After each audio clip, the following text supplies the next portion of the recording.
Hello tout le monde, ma petite boule à neige, bonhomme de neige, ma petite boisson chaude, ainsi que la merveilleuse météo du mois de décembre et moi-même sommes ravis de vous accueillir sur la chaîne de Poudlard Anima pour vous présenter ma pile à lire du Cold Winter Challenge. Alors oui, vous allez me dire que tout le monde a sorti sa pile à lire du Cold Winter Challenge et peut-être que vous en avez marre.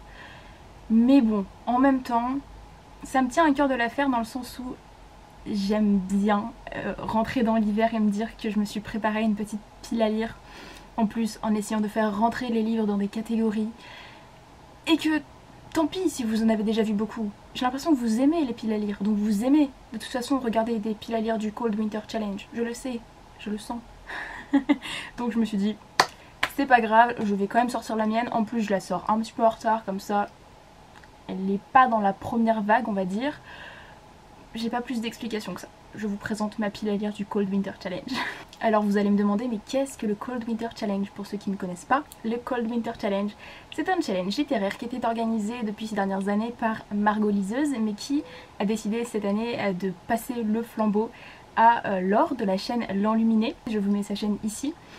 Elle nous a donc concocté des petites catégories et nous a préparé de quoi passer 3 mois d'intenses et belles lectures. Dans ce challenge, il y a 4 menus plus un menu bonus, et pour valider la plus grande des consécrations ultimes du challenge, c'est-à-dire mordu de l'hiver il me semble, il faut valider 4 menus sur les 5 proposés. C'est-à-dire que si l'un des 4 menus principaux ne vous tente pas, vous pouvez le modifier par le menu bonus, ou alors vous lisez les 4 menus principaux, c'est comme vous voulez, vous faites à votre sauce. Et moi je dois avouer que j'ai mis des livres dans les 5 menus. Parce que, entre nous soit dit, le challenge va durer depuis hier, le 1er décembre, jusqu'à la fin du mois de février, donc 3 mois.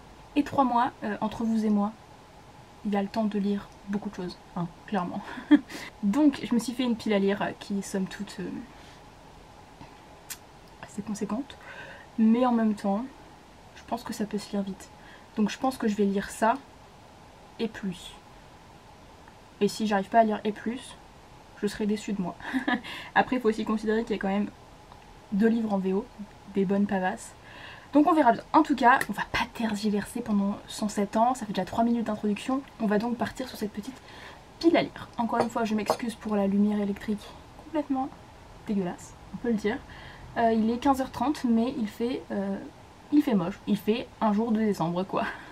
Comme je suis très très fière de mes templates que j'ai mis en story sur Instagram, je vous mets ici le petit template que j'ai fait pour le menu numéro 1 du challenge. Je suis fière de moi, j'ai passé du temps mais j'aime bien le rendu que ça donne. Alors le premier menu du challenge s'appelle Magie de Noël. Et dans la première catégorie qui s'appelle Under the Mistletoe, on doit présenter un livre qui est une romance de Noël ou bien un feel-good qui se passe avant Noël ou au moment du jour de l'an. Alors je n'avais strictement rien qui puisse rentrer dans cette catégorie jusqu'à la semaine dernière. Jusqu'à il y a 4 jours, 5 jours. Sauf que en allant dans un magasin, les magasins vous savez vous pouvez racheter des meubles ou des choses comme ça d'occasion, j'ai fait une petite razzia, vous verrez ça dans le prochain book haul, et je me suis trouvé un roman de Noël, l'un de mes premiers parce que honnêtement, l'année dernière j'avais lu Flocon d'amour de John Green et Maureen Johnson et Lauren Miracle, je crois. J'en ai quelques-uns, vous voyez j'ai This Winter d'Alice Oseman, mais c'est pas vraiment un genre de roman que j'ai énormément. Jusqu'à ce que je trouve du coup La vie est belle et drôle à la fois de Clarisse Sabar. C'est un roman que j'ai énormément vu passer ces 2 dernières années sur les réseaux, tout simplement parce que Clarisse Sabar est une auteure qui est très très appréciée. Et bah, quand je l'ai vu je me suis dit pourquoi pas tenter. Voilà, une petite romance de Noël, je pense que à lire vers la fin du mois de décembre ce sera parfait, quand je serai toute seule dans mon appartement à Rennes en train de pleurer parce que j'ai pas l'habitude, ce sera parfait. Donc je ne sais absolument pas de quoi ça parle, c'est-à-dire que je n'ai même pas lu le résumé. Alors après une petite lecture de la 4e de couverture, on va suivre Léna. Léna que sa mère a convoquée pour passer un Noël dans la maison dans laquelle elle fêtait Noël quand elle était petite, parce que j'ai compris, sa maison d'enfance en fait, qui se situe dans les Alpes de Haute-Provence. Et quand elle arrive pour fêter Noël, et ben en fait sa mère a disparu, en lui laissant un petit message sibyllin. Et donc bah, Léna va se retrouver à devoir passer Noël dans cette maison d'enfance sans que sa mère soit là, et ça a l'air pas mal.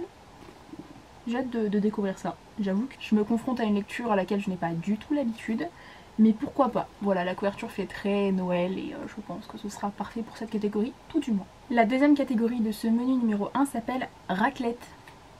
Les raclettes, c'est la vie.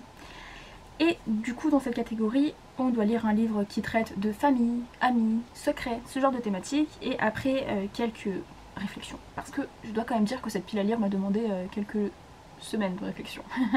En fait, quand je l'ai écrite définitivement, ça s'est arrivé très vite, mais au tout début, je savais pas trop quoi mettre dans certaines catégories, c'était un peu la cata. Et j'ai pris le mot-clé ami pour pouvoir caler le tome 8.5 de Gardien des Cités Perdues de Shannon Messenger. Si vous suivez mes vidéos depuis longtemps, vous savez que Gardien des Cités Perdues, c'est une saga que j'aime beaucoup, une saga jeunesse que j'aime beaucoup, mais dont le tome 8 m'a beaucoup déçu, le tome 6 également. En fait, je trouve que c'est vraiment en dents de scie, cette saga. Réellement, j'ai adoré le tome 7. Je sais que c'est un peu un unpopular opinion, il y a plein de gens qui ont détesté ce tome 7, moi je l'ai adoré. Et pour autant, j'ai pas du tout aimé le 6 et le 8. Donc c'est le moment pour la saga de faire ses preuves avec ce tome 8.5 qui est en fait plutôt un guide de la saga. Les 200 dernières pages sont consacrées réellement à l'avancée de l'histoire, c'est trop beau. Mais dans les, on va dire, 500 premières pages, c'est vraiment un guide sur l'univers de la saga, avec des cartes, des illustrations, des explications, des recettes, ce genre de choses. Donc je sais pas sous quelle forme je vais le lire. Je sais pas si je le lirai tout d'un coup parce que bon, la pavasse est présente. Mais en tout cas, vraiment, cette couverture, je la trouve sublime. Pour moi, c'est la plus jolie couverture des Gardiens des Cités Perdues, de très très loin. Même le dos est magnifique, il va aller trop bien, faut que j'aille le ranger là-haut avec les autres. Mais il est magnifique, donc j'ai très hâte de le découvrir. Et ça me fait trop rire parce que Gardien des Cités Perdues, vous avez tourné un vlog et un avis lecture sur la saga au tout début de ma chaîne, donc ça doit être genre la 3e ou 4e vidéo de la chaîne. Et c'est la vidéo la plus vue de ma chaîne, je crois qu'on en est à presque 5000 vues dessus. Et cette vidéo c'est devenu un truc assez incontrôlable où j'ai même dû désactiver les commentaires parce que c'était pas possible. Je recevais des commentaires pratiquement tous les jours, des gens qui me posaient des questions type pourquoi t'as pas parlé des Dex? Oui, tu prononces Kifi, mais tu sais c'est Kif hein. Mais en fait déjà je le prononce comme je veux, et en plus si j'ai pas parlé de Dex, c'est parce que je voulais pas parler de Dex en fait, je vais pas parler de tous les personnages de la saga non plus. Ça m'a saoulé au bout d'un moment de recevoir des commentaires comme ça, donc j'ai tout simplement désactivé les commentaires, c'est la première fois que je le fais sur une vidéo. Mais ça ne m'empêchera pas d'apprécier ce tome 8.5 à sa juste valeur, s'il est bon. La 3e catégorie pour ce menu numéro 1 s'appelle La danse de la fée dragée. Et dans cette catégorie, on doit lire un livre qui traite du domaine du rêve, de l'onirique, ou alors un livre de fantasy ou du fantastique. Et j'ai choisi de mettre l'un de mes tout derniers services de presse reçus de la part des éditions de Saxus. Il s'agit du Royaume assassiné d'Alexandra Christo, qui est une réécriture de La Petite Sirène. Alors je ne suis pas du tout une experte en Petite Sirène, pour tout vous dire, je pense que je l'ai vue une fois, et encore. Je suis même pas sûre. Vraiment. Mais en fait, c'est quand même un livre qui me fait très envie depuis longtemps. Je suis pas beaucoup de chaînes anglophones, mais en tout cas, j'ai lu beaucoup d'avis de personnes qui sont francophones, mais qui l'ont lu en anglais et qui avaient adoré. Donc globalement, c'est quand même un livre qui me fait très envie. C'est pour ça que je l'avais demandé, sinon je l'aurais pas demandé. Et j'ai vraiment hâte de me faire un avis dessus. Il est pas énorme, je crois qu'il fait 500 pages. Donc bon, comme de Saxus nous a habitués parfois à plus, je pense que veut dire que c'est pas si gros que ça, et j'ai vraiment hâte de me faire un avis dessus. Nous passons maintenant au menu numéro 2 de ce challenge qui s'appelle Hiver mystérieux. Dans la première catégorie qui s'appelle Yule, on doit lire un livre qui traite de mythologie, de légende, de divinité, ce genre de choses, et quoi de mieux que de lire le tome 2 des Héros de l'Olympe de Rick Riordan, donc Heroes of Olympus, parce que vous le savez si vous avez vu mon vlog alternance, je crois, je lis la saga en VO. Et donc celui-ci c'est The Son of Neptune. J'ai hâte de lire ce tome 2. Le tome 1, je l'ai beaucoup aimé, mais il y a des choses qui m'ont dérangé, notamment au niveau du rythme du récit. Mais en fait, la fin m'a donné extrêmement envie de lire le tome 2 parce qu'on comprend quelque chose à la fin du tome 1 et on est en mode waouh, trop bien. Et du coup, je suis très impatiente de me faire un avis sur ce tome 2. Il est un peu moins gros que le tome 1, je crois. Ouais, il fait 500 pages, donc il est un petit peu moins gros que le tome 1. J'espère le lire beaucoup plus vite que le tome 1 parce que le tome 1 je l'ai lu en 2 semaines, c'était pas possible. Donc voilà, j'ai très hâte de me faire un avis dessus, encore une fois. La deuxième catégorie de ce deuxième menu s'appelle Reine des Neiges. Si vous avez la musique dans la tête, c'est pas de ma faute. On doit lire un livre dans lequel il y a des femmes de pouvoir, ou alors qui parle de féminisme, ou dans lequel il y a des sorcières. Et alors là, j'ai pris un livre que je vous avais mis dans ma pile à lire du reconfinement et que je n'ai pas lu. Parce que dans ma pile à lire du confinement, j'en ai lu quand même pas mal. mais j'ai aussi lu des livres qui n'étaient pas dedans. Donc l'un dans l'autre, forcément il y a des livres aussi que j'ai pas lus. Donc il s'agit de La Messagère du Ciel de Lionel Davout. Donc c'est le premier tome des Dieux Sauvages. Je vais refaire un petit coucou à Damien si tu passes par là, évidemment. C'est un roman de fantasy adulte francophone dans lequel on va suivre une jeune fille qui s'appelle Mériane, qui vit dans un univers où les femmes sont vraiment considérées comme des moins que rien. Sauf que lorsque les dieux vont décider de régler leur querelle, ils vont décider de donner le rôle d'intermédiaire à Mériane. Ce qui va lui donner forcément un rôle assez particulier et assez important. Donc de ce que j'ai compris, c'est vraiment un personnage hyper badass. Et je suis très impatiente de me faire un avis sur ce roman qui m'a l'air juste passionnant. Vraiment, j'espère vraiment avoir le temps de le lire dans les prochains mois. Je pense que ça devrait le faire, mais vraiment, il me fait super envie. Et la dernière catégorie de ce deuxième menu s'appelle New Year, New Me. Et on doit lire un livre qui parle de métamorphose, de transformation, d'évolution, ce genre de choses. Et du coup dans cette catégorie j'ai choisi de mettre un roman que je n'ai pas en ma possession encore, je devrais le recevoir bientôt. Il s'agit du deuxième tome de L'éveil de l'ombre de Tiffaine Le Vilain. Je vous ai parlé du premier tome en vlog, je vous mets le vlog ici si ça vous intéresse. C'est un diptyque dans lequel on va suivre deux points de vue de femmes, une jeune fille et une femme. L'une est une étudiante en histoire qui va se retrouver mêlée à de sombres dessins, on va dire. Et l'autre est une chasseuse d'ombre et les deux femmes vont finir par se rencontrer, on va dire, et mener une sorte de quête. Et du coup j'ai très hâte de lire la suite parce que j'avais bien aimé ce premier tome, il y avait plein de très bonnes choses, donc je suis impatiente de me faire un avis dessus. Je l'ai mis dans cette catégorie là parce que il y a des histoires avec des démons, on va dire, c'est pas le terme qui est employé mais si vous voulez c'est un peu l'idée, et ces démons vont s'emparer de corps humains. Et du coup je l'ai un peu rapproché de tout ce qui est mutation, transformation, évolution. Je pense que ça passe. Le troisième menu s'appelle Marcher ensemble dans la neige. C'est beau. Et la première catégorie s'appelle Reine du Père Noël. J'ai écrit n'importe quoi dans mon carnet. J'avais pris en note en regardant la vidéo de Laure. Et j'ai écrit Règne du Père Noël.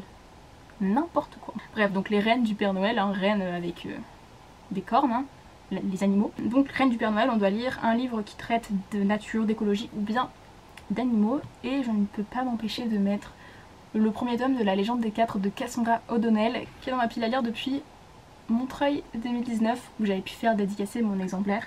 Et du coup bah, ça me fait dire que bah, ça fait un an qu'il est dans ma pile à lire, donc il va falloir s'y mettre. En plus le tome 4 devait sortir ce mois-ci, je sais pas si ça avait été décalé ou pas, en tout cas il doit bientôt sortir. Donc faut vraiment que je m'y mette. Alors du coup je l'ai mis dans cette catégorie là parce que bah, je pense que comme vous pouvez le voir sur la couverture, hein, avec ses yeux de loup, il y a une histoire avec 4 clans je crois, et des personnes qui peuvent se transformer de humain à animal. Donc les 4 clans ça doit être loup, serpent, tigre et aigle, si je dis pas de bêtises. Ouais c'est ça. Donc ça s'appelle des yokai ces créatures. Donc vous me direz j'aurais pu le mettre dans la catégorie métamorphose, et bon, il va très bien dans celle-là aussi. Et encore une fois c'est vrai que c'est une saga qu'on voit beaucoup passer sur les réseaux et j'ai vraiment hâte de me faire un avis dessus. Mes copines l'adorent, très clairement. Et bah, c'est une saga jeunesse donc je pense que ça va se lire assez vite. Ah, franchement les en-têtes de chapitres sont trop jolies, j'adore. Donc vraiment très hâte de me faire un avis dessus, je pense vraiment que ça fera partie des lectures que je vais vraiment lire dans les prochains mois. La deuxième catégorie pour ce troisième menu s'appelle Aurore boréale et on doit lire un livre qui parle d'un périple, d'une aventure ou d'un voyage. Et là vous allez voir un livre que je mets dans toutes mes piles à lire depuis juillet, mais que j'ai enfin commencé puisque c'est ma lecture en cours. Youpi! Il s'agit des Aventuriers de la mer de Robin Hobb. J'ai enfin commencé. Oui, vous allez être contents parce qu'il y en a plein qui me disent oui c'est pas bien, t'as lu la deuxième époque de l'Assassin Royal avant d'avoir lu des Aventuriers de la mer. Oui je sais, je fais ce que je veux. Voilà, donc je suis en train de lire les Aventuriers de la mer et bon, j'ai pas beaucoup avancé hein, qu'on se le dise, mais j'aimerais vraiment pouvoir terminer cette première intégrale au moins, ce serait trop chouette dans les prochains mois. Là je vais déjà me concentrer sur le premier tome, ce sera un bon début. Pour le moment c'est très...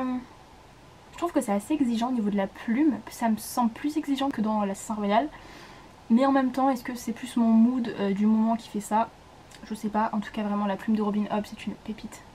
J'aime trop Robin Hobb, voilà c'est tout, c'est une queen pour moi. Et bah, j'ai très hâte de lire la suite parce que ça annonce en tout cas de très belles choses. Et on m'a dit sur Instagram que c'était vraiment une saga incroyable. Donc j'en doute pas, hein, entre nous soit dit. Robin Hobb ne peut pas me décevoir. Voilà, Robin Hobb je t'aime. La troisième catégorie pour le troisième menu s'appelle Carol of the Bell. Et on doit lire un livre dans lequel il y a plusieurs points de vue ou alors un roman choral. Et là du coup arrive le deuxième roman VO de cette pile à lire. je me suis tapée dans les lunettes. Donc Aurora Burning de Jay Christophe et Amy Kaufman, qui est donc le deuxième tome de Aurora Squad en français et Aurora Rising, trop dur à dire, en VO. J'ai un peu peur parce que 500 pages en VO de science-fiction, ça va être compliqué, mais je crois en moi. Il faut que je me confronte à ce genre de lecture de toute façon si je veux pouvoir avancer, progresser. Il me fait super envie parce que j'ai vraiment adoré le premier tome. Je l'avais lu en français. Je l'avais reçu en service presse de la part de Casterman et j'avais en fait déjà acheté la VO du premier tome. Du coup j'ai fait gagner mon tome 1 en VF lors d'un concours sur Instagram et je me garde la saga en VO parce que vraiment je trouve que ils sont trop jolis. Alors les couvertures sont les mêmes hein, en VF, mais le hardback quoi, le hardback. Du coup dans cette histoire on va suivre une espèce d'équipe si vous voulez, de jeunes gens qui vont partir à l'assaut de la galaxie, un peu. Si vous avez lu Illuminae des mêmes auteurs, si vous voulez c'est un peu la même idée, puisque bah, on est dans l'espace, sur des vaisseaux, c'est drôle, les personnages sont hyper intéressants. En particulier on va suivre une jeune fille qui s'appelle Aurora, qui a vécu pendant plus de 200 ans je crois dans une cabine de cryogénie, et qui va débarquer un petit peu en mode qu'est-ce qui s'est passé et qui va du coup se lier avec cette bande. Et c'était vraiment très très chouette, j'ai vraiment adoré ce premier tome, donc bah, il faut que je me lance dans le tome 2 en fait. Il me fait très peur mais il faut vraiment que je me lance dedans parce que je pense que ça va être une super lecture. On va y arriver. Le quatrième menu s'appelle Hiver obscur. Et du coup dans la première catégorie qui s'appelle Fantômes des Noëls passés, on doit lire un livre qui parle de fantômes, de voyages temporels ou de voyages entre les époques. Et là j'ai trouvé le livre parfait pour cette catégorie puisque je vais me lire Sous les sabots des dieux de Céline Chevet que j'ai reçu de la part des éditions du Chat Noir et qui nous transporte en Corée au 7e siècle. Clairement, on est sur quelque chose de complètement inédit dans mes habitudes de lecture. J'ai jamais lu de roman sur cette période et encore moins en Corée. Donc je suis assez curieuse de le découvrir. J'avais beaucoup aimé l'autre roman de l'auteur que j'avais lu, c'est-à-dire Les Chaînes du Silence. Je sais que c'est quelque chose de complètement différent parce que Les Chaînes du Silence, on était plus sur quelque chose de fantastique avec une réappropriation du mythe du vampire. Et là on est sur un roman historique hein, clairement. Donc je suis assez curieuse de découvrir celui-là. J'ai vu un seul avis pour le moment qui est pas très bon, mais en même temps ça me donne quand même envie, vraiment l'objet livre est très très beau. Donc c'est vrai que ça me donne envie quand même. Surtout que Céline Chevet a vraiment quand même de très très bons avis. Elle avait gagné le PLIB 2019 je crois, avec La fille qui tressait les nuages. Donc je pense que ça peut être chouette et ça rentre complètement dans la catégorie de toute façon. La deuxième catégorie de ce quatrième menu c'est Frissonner sous un plaid. Trop bien. Ce qui est un peu moins bien c'est du coup la suite, parce qu'on doit lire un livre d'horreur ou qui fait peur, avec du coup la mention du si vous n'avez pas envie de lire un truc qui fait peur, vous lisez ce que vous voulez. Hein. Laure elle est vraiment dans l'optique de dire vous lisez ce que vous voulez pour n'importe quelle catégorie, de toute façon tout rentre partout si vous voulez. Mais j'ai quand même choisi de me challenger un peu et de me mettre un petit thriller que j'avais déjà mis dans ma pile à lire du challenge Magus mais que je n'ai pas lu parce que j'ai lu un autre thriller au final. Donc il s'agit de Rêver de Franck Tilliez qui parle d'une psychologue qui souffre de narcolepsie, qui va commencer à confondre la réalité et les rêves. Ça a l'air très très chouette parce que vraiment je suis hyper intéressée par tout ce qui est domaine du rêve dans les romans. Il n'y a pas beaucoup d'auteurs qui se confrontent à cette thématique et à ce domaine, donc je pense que ça peut être une très très chouette lecture. J'ai vraiment hâte de me faire un avis dessus, surtout que ce sera mon premier Franck Tilliez. Donc très très hâte. La dernière catégorie du quatrième menu s'appelle Nuit du solstice et on doit lire un livre qui fait moins de 300 pages. J'ai choisi de mettre La dernière guerre de Tiphaine Levillain qui fait 299 pages. On est vraiment sur moins de 300 pages là, hein, vraiment à la frontière quoi. C'est un roman que j'ai reçu en service de presse de la part d'une auteure auto-éditée, donc la même que celle qui a écrit L'éveil de l'ombre. Il y a du coup 2 romans d'elle dans cette pile à lire. Là par contre on est sur un roman de fantasy plutôt. On va suivre, de ce dont je me souviens, plusieurs points de vue dans un monde de fantasy qui m'a l'air très très intéressant, donc je suis assez curieuse de découvrir ça. Vous savez que la fantasy c'est quand même un petit peu mon genre de prédilection, donc je suis très curieuse voilà, de pouvoir découvrir ce roman. J'espère qu'il sera aussi bon que l'autre roman de l'auteur que j'ai découvert.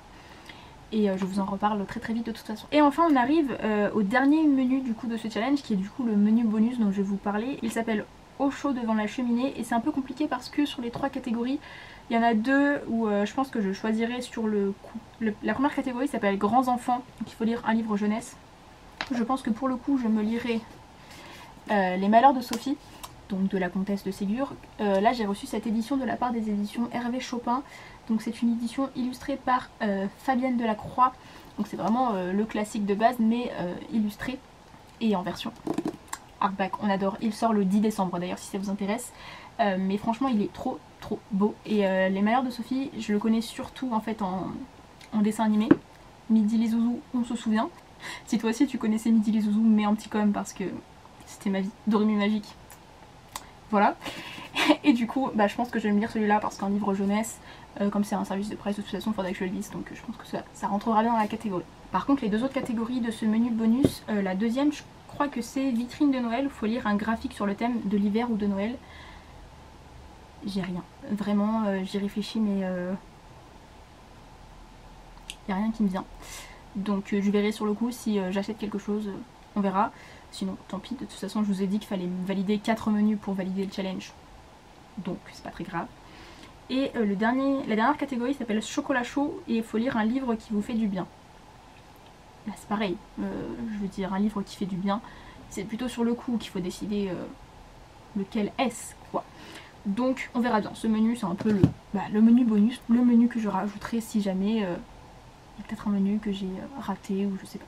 On verra bien. Dans tous les cas, je suis très contente de vous proposer cette vidéo pile à lire du Cold Winter Challenge. Merci beaucoup à Laure pour l'organisation du challenge parce que j'imagine que ça a été du boulot en amont. Je vais terminer mon café qui doit être froid. Merveilleux, ça fait 27 minutes que je tourne en même temps donc c'était sûr. Et puis je pense que je vais retourner à ma lecture des Aventuriers de la Mer. Si je vous tourne cette vidéo maintenant, c'est parce que j'ai un cours qui a été annulé 10 minutes avant qu'elle commence. Donc en fait, ça a été un petit peu le moment libéré de façon impromptue dont j'ai profité, hein, clairement. Donc je pense que là je vais me remettre un petit peu à ma lecture, j'aimerais bien avancer dans les Aventuriers de la Mer. Je vous en parle en vlog de toute façon. Dites-moi en commentaire si certains des livres que j'ai présentés vous tentent ou si vous en avez déjà lu, parce que si vous en avez déjà lu, donnez-moi vos avis, comme ça me donnera peut-être envie de les lire encore plus. Et puis j'espère que cette vidéo vous aura plu. N'hésitez pas aussi à me dire si vous participez au Cold Winter Challenge. Je commence à avoir du mal à parler donc c'est compliqué. Et je vous retrouve très bientôt dans une prochaine vidéo. Ciao!